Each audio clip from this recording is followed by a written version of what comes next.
ভাবি আছিল তোমাৰ কথা বাৰু বাৰু কোৱাচোন জনপতি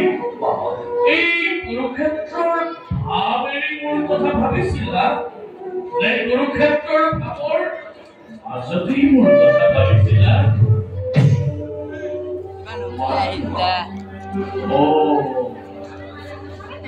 আমাৰো তেনেহলে যদুপতিয়ে ডাঙৰ ডাঙৰ গ্ৰহ নক্ষত্ৰবোৰ গণনা কৰি আছিলে দেখি আমিবোৰ চকুত নপৰিছিলো এতিয়া আৰু যদুপতিয়ে সেই সকলোবোৰ বাদ দি সৰু সুৰা তৰাৰ লেখত ধৰি আহি যেতিয়া আমিতো আৰু বিয়া তৰাহে আমাকতো খোৱা হয়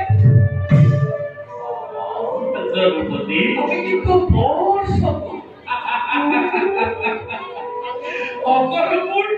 সকলোবোৰ যদুপতিৰ পৰাই হাত কৰা যদুপতি তুমি এটা কথা উত্তৰ দিবা অন্তৰ্যামী ভগৱানে নকলেও জানিব এই কুৰুক্ষেত্ৰ যুদ্ধ তুমি কাৰ পৰা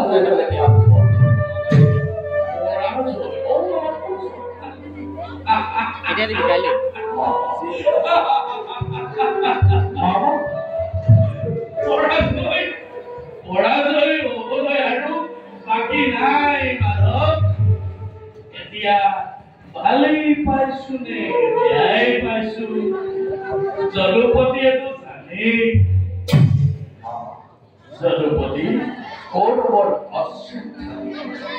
দুৰ্যোধনৰ ইমান বিশ্বাসঘাতক হৈ তুমি বিশ্বাসঘাতকী কিয় কৰিলা আজি তাৰ উত্তৰ মই নাৰায়ণক দিব লাগিবনে তুমি নিশ্চয় আৰু তুমি মোৰ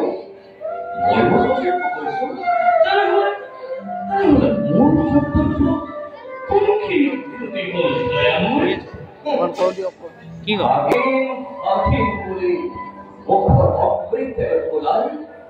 অন্তৰশীল সঞ্চিত কলা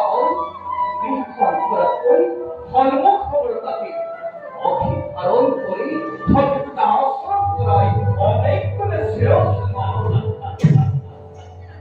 যদুপতি মোৰ এই প্ৰতাৰণা মোৰ এই প্ৰবঞ্চনা ক্ষমাৰ অযোগ্য বুলি মই জানো যদুপতি মই জানো কিন্তু পূৰ্ণ ব্ৰহ্ম ভগৱানৰ নিদ্ৰাতকৈ মোৰ এই আচৰণ বাৰু বেছি দুখনীয় নে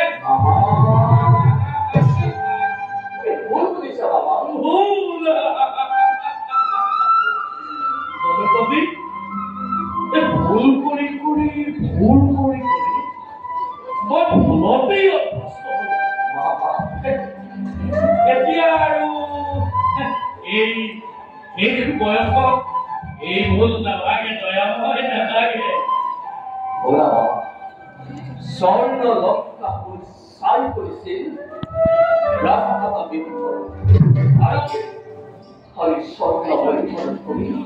শ্মশানত পৰিণত কৰিলা তুমি ৰাজমাতাৰ তুমি সকলোৱে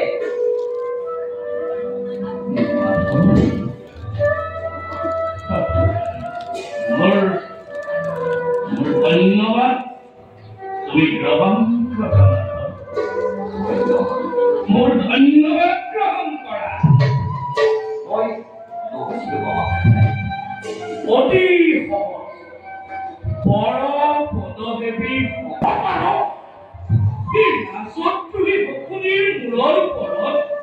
এই ভাৰত যুদ্ধৰ সকলো দুখ সকলো কলংক পেলাই দি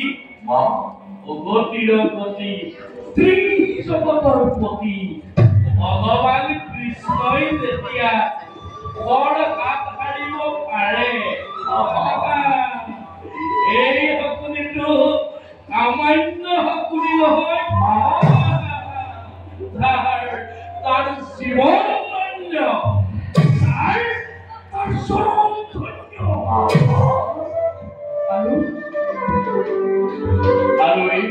জীৱন গৰাকী তুমি জনপদে তুমি গতিকে মোৰ ধন্যবাদ তুমি গ্রহণ করা মামা তোমার উদ্দেশ্য আর মূল উদ্দেশ্য এটি নয় মামা কেতিয়াও নহয় তোমার উদ্দেশ্য প্রতিশোধ তোমার উদ্দেশ্য ধ্বংস তোমার আমি